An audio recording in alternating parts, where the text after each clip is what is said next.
Alô, amiguinhos, bem-vindos ao Groselhando. Eu sou o Rafael Despiriti e esse é o meu podcast sobre gastronomia. Pra você ouvir minhas groselhas no carro, no seu jogging matinal, tomando aquele café artesanal. Quando você estiver pensando na vida, eu vou ficar falando um monte de coisas, relevantes ou não, sobre o mundo encantado das comidas e bebidas. Pra me ajudar nessa tarefa enorme e muito importante, está Rafael Tonon, um menino prodígio do jornalismo gastronômico. Esse cara é um food trotter, o que quer dizer? Quer dizer que ele viaja o mundo. Enquanto você tá aí no trânsito sofrendo, o cara está em Bangkok comendo nos melhores restaurantes do planeta. Ele vai trazer um pouquinho de razão pra todas as bobagens que eu vou falar por aqui. É ele que vai dar rumo a toda essa conversa. Vamos lá!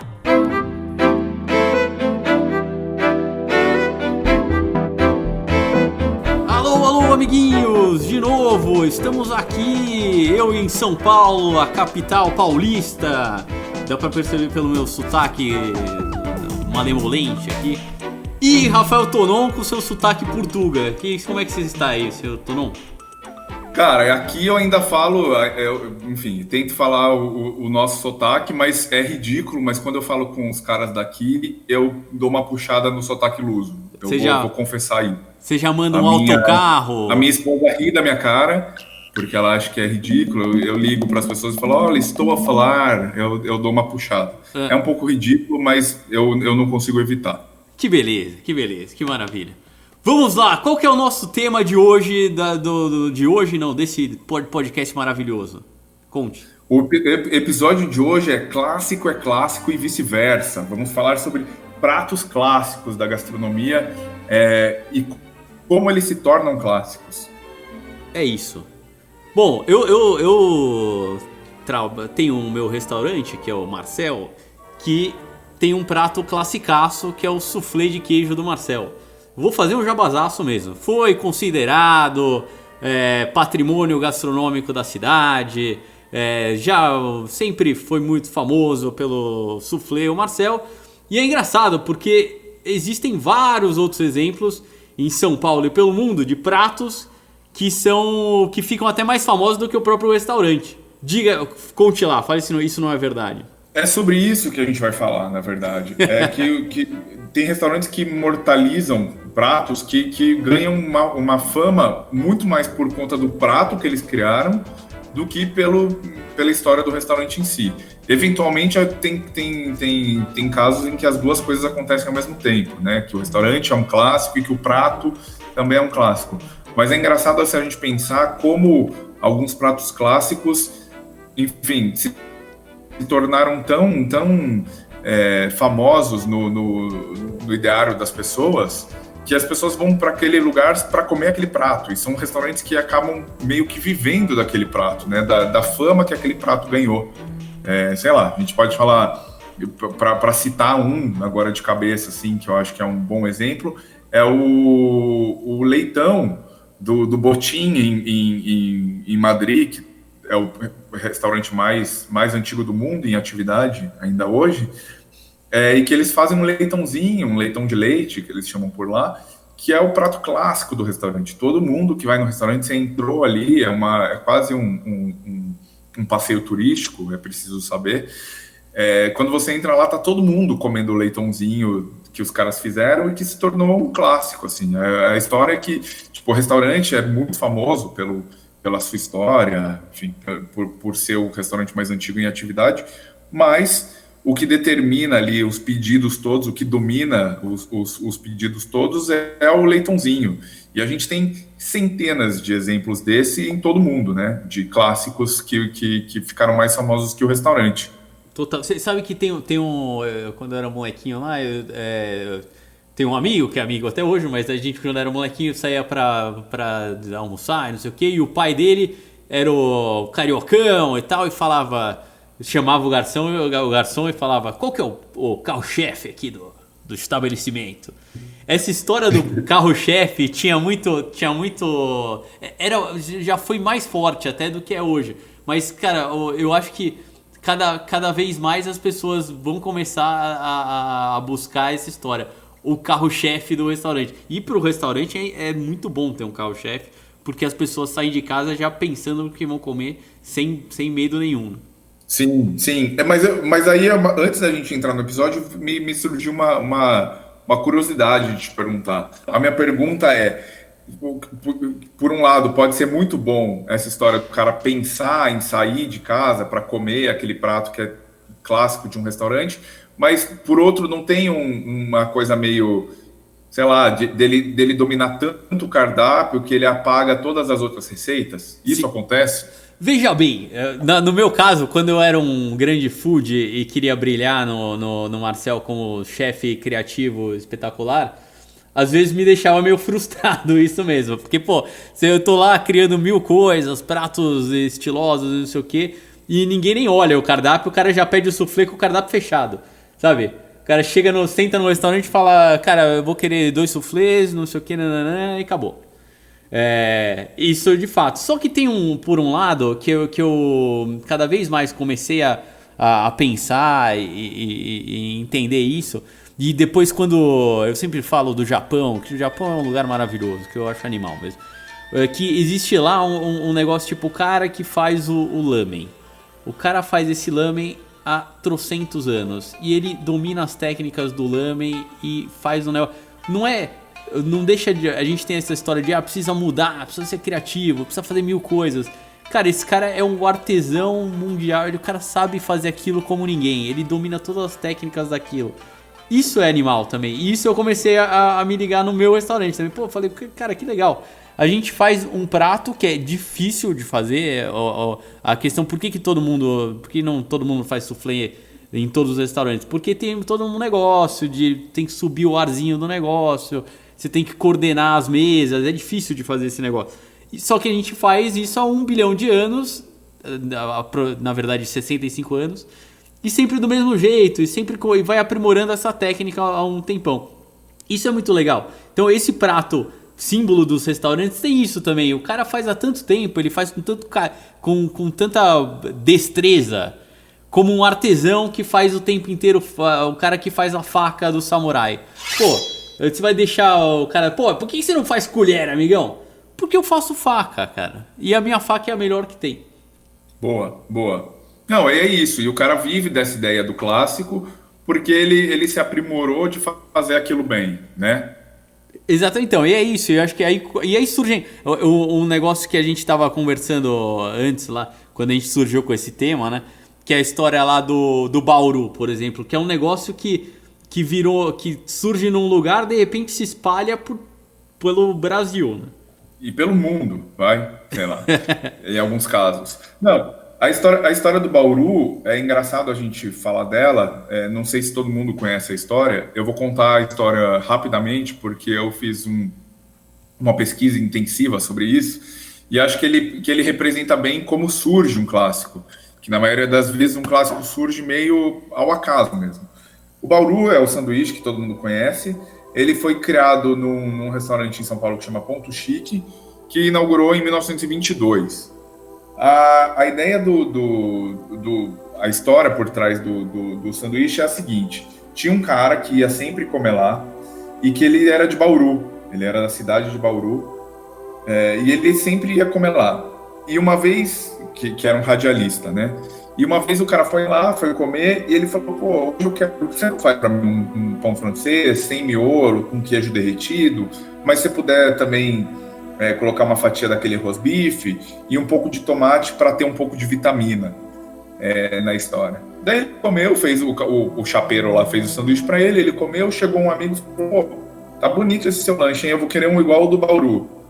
E daí o outro pediu igual do Bauru, né? E virou o sanduíche do Bauru, que depois se transformou num sanduíche que é o Bauru, que não surgiu na cidade de Bauru, e sim em São Paulo, mas que hoje, que é tão engraçado essa história, que mais do que um sanduíche, ele virou um sabor, né? Sei lá, você pode comer uma coxinha Bauru, um folhado, do que esse folhado aqui, de Bauru, sei lá. Ele deixou de ser um prato para virar um sabor, sabe? O negócio é tão louco que ele, sei lá, sai de todas as proporções do que ele foi pensado, né? Tipo, sai do restaurante e ganha o mundo mesmo. É isso. Então, isso é legal, essas adaptações. No cardápio antigão dos restaurantes por aí, tinha muito disso também. O pato do Zezinho, o filé da não sei o que lá. E isso também vem desde uma tradição francesa mesmo, de pratos tradicionais com nomes de personagens e tal.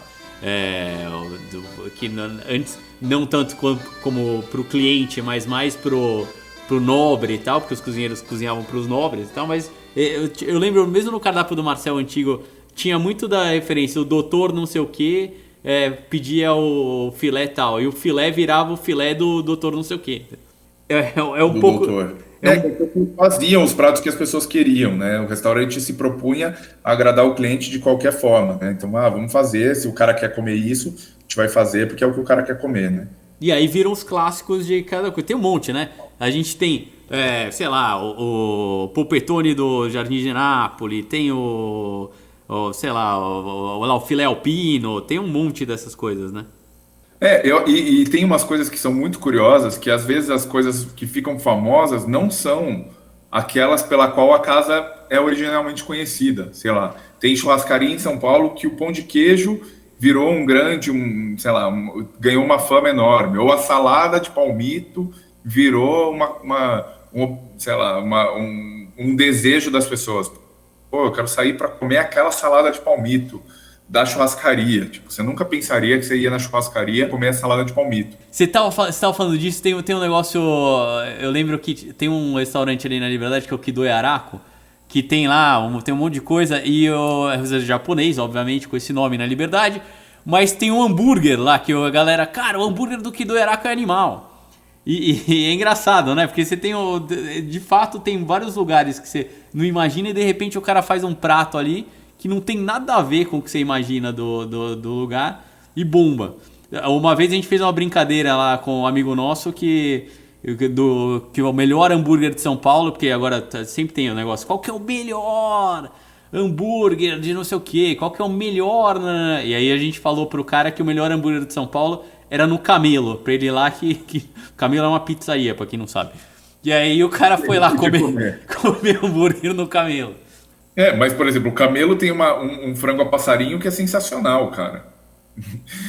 Se a gente pensar nessas histórias do que, enfim, de pratos que estão fora, mas que viram clássicos, é isso. É um prato que ganha uma fama. Eu acho que o clássico é o prato que ganha fama. É o prato que se torna maior do que a receita. Ou que a fama dele se torna maior do que a receita. Nem sempre essa fama é justificada, eu acho. Poderia citar algumas coisas, mas que eu não cito nunca. Eu só falo isso com, sei lá, à frente na presença dos meus advogados. Mas existe alguns casos que a fama fica muito maior do que o prato em si. E é isso que torna um clássico, assim, né? Quando enfim, a projeção daquela receita perpassa todas as fronteiras, né? E o que você acha que seria hoje uns clássicos assim modernos que a gente tem, sei lá, na gastronomia brasileira ou que mundial, assim, que você pensa que são clássicos que daqui a pouco vão, sei lá, anais da história da gastronomia? Vamos dar uma parada aqui, porque o Tom precisa restabelecer a conexão dele aqui, que está dando pau. O pessoal da técnica aqui de Montevidéu me avisou que a gente precisa parar para olhar isso aí. Alô, restabelecemos aqui as comunicações. O pessoal que passa cabo de fibra ótica aí no meio do oceano resolveu aí pra gente, né? Queria mandar um abraço aí e agora vamos de volta, beleza? Tá bem aí, Tom? Tô bem, cara, tô bem. Foi uma falha aqui de comunicação, mas a gente se restabelece rápido. Que beleza. O que eu tinha te perguntado, na verdade, era se o que você acha que a gente poderia determinar que são os clássicos modernos, assim, que daqui a anos a gente vai ler nos anais da gastronomia, sei lá, brasileira, mundial. O que você acha que são os pratos que ficaram clássicos? Meu Deus. Tirando a paleta, claro. Cara, tem um que é bem clássico, que é do nosso amigo Rodrigo Mocotó, que é o dadinho de tapioca. Cara, isso é Rodrigo Oliveira, né? Rodrigo Oliveira Mocotó. Eita, meu Deus do céu. É isso? Então, que é um clássico, porra. Qualquer lugar que você for, qualquer boteco que você for do Brasil agora, você vai ter um dadinho de tapioca. Não, total. O prato, o dadinho de tapioca foi replicado até em Paris, né? Num restaurante de um chefe que chama Inaki Aspitart. O cara refez o dadinho de tapioca do Rodrigo lá em Paris, ou seja, é tão engraçado que quem replica, eu acho que isso é um clássico mesmo, porque a receita ficou tão famosa que você vai, sei lá, numa churrascaria de beira de estrada, tem dadinho de tapioca e ninguém nem tem ideia de que foi o Rodrigo que criou. Né? Sim. Tipo, é quando a projeção fica. Eu acho que o clássico é o que seria o viralizar na internet. É a mesma coisa quando você vai lá e pede lá o creme de papaya com cassis. A galera nem sabe de onde surgiu. Diz a lenda que surgiu no rodeio, por exemplo, lá, também a pedido de cliente e tal. Mas é um clássico de churrascaria que você vê em tudo quanto é lugar, você nem sabe de onde veio, né? E que aí é que tá a história. Eu acho que o clássico é tão clássico que você encontra em qualquer lugar, em qualquer restaurante popular, e vira até um sabor, sei lá, bala sabor creme de papaya com cassis, sabe? Tipo, Exatamente. o negócio ganha uma proporção muito maior do que, sei lá, do que tinha. Outro clássico que eu acho que a gente poderia citar, eu acho que na Casa do Porco o Jefferson faz aquele torresmo com goiabada meio apimentada, que também já virou um negócio que você encontra em qualquer boteco hoje, né? Sim, sim, sim. Essas combinações, né? O cara vai fazendo combinações que vão rolando e que a galera começa a replicar loucamente. Eu acho que a gastronomia vive muito de clássicos. Eu acho que todo chefe, enfim, com uma certa projeção no mercado, tem um clássico para chamar de seu. Sei lá, desde a alta gastronomia, sei lá, do Wolfgang Puck, que tem uma pizza de salmão defumado com creme fraiche, até o dadinho de tapioca do Rodrigo, enfim. Eu acho que de certa forma, o clássico também é uma... Enfim, ele é involuntário, não dá muito para a gente prever o sucesso de um prato, mas que deve dar um baita orgulho num chefe, né? Quando o prato dele vira um clássico desse tipo, né? É tipo fazer um hit mesmo, é tipo um Rolling Stones fazer, sei lá, Satisfaction. Aqueles caras tá cheio, né, daqueles músicos que o cara tem uma música famosaça que todo mundo canta. Eu acho que é mais isso, quando você perguntou aquele negócio de ter um prato só e tal. Pô, tem que ser mais um motivo de orgulho do que um negócio tipo, pô, você só tem esse prato. Um fardo. Não, eu acho que é animal. Pro cara que... Quando esse negócio extrapola o restaurante e vira um negócio do mercado, como você falou, tipo, a bala sabor, sei lá, sabor creme de papaya. Mas eu vi, por exemplo, quando eu trabalhei num restaurante na Espanha, que o cara tinha um arroz doce, que era o arroz doce mais legal lá. E esse arroz doce, ele foi pro supermercado. E aí virou o arroz doce do cara no supermercado. Você ia no supermercado e comia o mesmo arroz doce do restaurante. Assim. Era uma loucura, assim. Como ficou tão famoso o arroz doce desse cara do restaurante que já era um produto de prateleira de supermercado. Não, e eu acho que é legal, assim, sei lá. Tem o petit gâteau aí para mostrar, enfim, tem outros produtos nesse sentido que estão aí para mostrar. Eu acho que é legal, é um orgulho. E acho que também nesse sentido, em que a gente está vendo a gastronomia ficar cada vez mais buscar a popularização, né, buscar ser mais acessível e tudo mais, isso também é um bom, sei lá, um bom termômetro, né? Acho que para o chefe que cria um prato desse, ele vê o prato dele, sei lá, na churrascaria, todo mundo comendo e gostando, acho que deve dar um orgulho, né? Falar, pô, que legal, ninguém tá me pagando por isso, todo mundo copiou, eu não ganhei dinheiro nenhum com essa cópia, enfim, com essa pirataria, digamos assim, mas tá beleza, tá todo mundo pelo menos cantando esse hit, né? Tá todo mundo comendo esse prato. Isso é um tema para um outro episódio aí de podcast, que é a história de patentes na gastronomia. Cara, é uma boa. E eu já adiantando, acho que, cara, legal, tal. Quanto mais a galera sair pirando em cima, melhor. Deixa o cara copiar e fazer e acontecer, porque isso evolui a gastronomia também. Todo mundo, se a gente trava isso, não para nunca. Mas os clássicos nesse sentido, assim, qual que é o seu grande clássico em São Paulo? Putz, o grande clássico de São Paulo? Qual que é o clássico que te faz sair de casa? Pô, olha lá, essa é uma belíssima pergunta, cara. Bom, eu vou responder o meu primeiro enquanto você pensa. Vou te dar 5 minutos para você pensar. Vai lá. O meu clássico de São Paulo, eu acho que é o Beirute do Frevo, porque é um prato que também não tem... foi muito engraçada essa história, porque uma vez eu queria escrever sobre a imigração, né, da comida árabe, né, que a gente fala árabe, mas que não é árabe, né, que tem a ver com os países, né, que estão na região que a gente denomina árabe, mas que eu queria pesquisar em São Paulo, falar de como os libaneses, os sírios, enfim, chegaram na cidade, contar essa história. E a ideia foi pesquisar o Beirute. Pô, que legal. Esse prato aqui que vocês, né, o Beirute, vocês já viram o Beirute? Não, nunca vi. O que é Beirute? O Beirute é a cidade. Não, o sanduíche aqui. Eu estava falando com sírios novos que estavam, enfim, vieram com a nova imigração dos sírios. Na cidade eles não conheciam o que era o Beirute. E daí eu levei um cara desse, um sírio que tinha chegado em São Paulo, que mal falava, enfim, quase não falava português, e levei ele no frevo para comer um Beirute. E o cara pirou no Beirute, mas ele nem sabia que existia um sanduíche chamado Beirute. Então, sei lá, para mim o clássico que me faz, sei lá, que eu penso, que eu saio de casa para comer é o Beirute do frevo. Cara, eu tenho um, e agora que eu lembrei mesmo, que é o hambúrguer do Seu Osvaldo.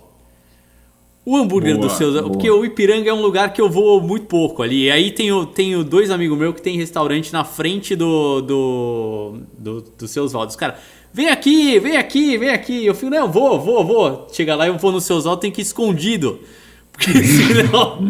Os caras não ficarem bravos. Os caras não ficarem bravos. Eu gosto muito E é um hamburguinho, cara, que você consegue comer numas 3 mordidas, assim.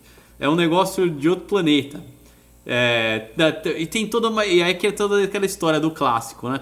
Que é pra você chegar lá, você senta no balcão, o refrigerante na garrafinha com você toma na garrafinha mesmo. Aí o cara não tem, o legal do Seu Osvaldo não tem batata frita, não tem nada. O cara tem um hambúrguer do Seu Osvaldo e pronto. E lá eu piro, eu gosto mesmo. Esse é um lugar que me faz ir. Eu acho que para a gente terminar o episódio, então a gente poderia determinar que o prato clássico é aquele prato que extrapola todas as famas do lugar e que mais do que isso te fazem sair de casa para ir lá comer, né? Ou que você pensa naquilo, que você materializa quase aquilo na sua cabeça, você fala, bom, estou com vontade de comer aquilo hoje, e daí você sai de casa para comer aquilo. Esse é um grande, imagino, uma grande conquista de restaurantes e chefs quando você faz uma coisa dessa, né? Quando você cria um clássico que tira as pessoas de casa para saírem da onde elas estão e ir até ali, o seu estabelecimento, para comer aquilo. Acho que o negócio mais importante do prato clássico, ele também tem, além de tudo, ele tem uma conexão emocional com o cara. É um negócio que você vai... É esse negócio, o teu Beirute do Frevinho, e tem um monte, né, dessas coisas que o Bauru, que você vai lembrar sempre do lugar e tal. Essas conexões fazem total sentido. Agora, vamos finalizar? Tem que finalizar? Então vamos finalizar mais um episódio do Groselhando, com um abraço especial para a nossa equipe técnica, para o nosso maestro Edelson, para Fábio Gastaldi agora no Reco Reco, para o pessoal ali do... pessoal da Moca, que hoje o pessoal tá nacional. Nossa equipe técnica tá toda num galpão na Moca, resolvendo o que a gente vai fazer aqui. Muito obrigado a todos e até o próximo. Até!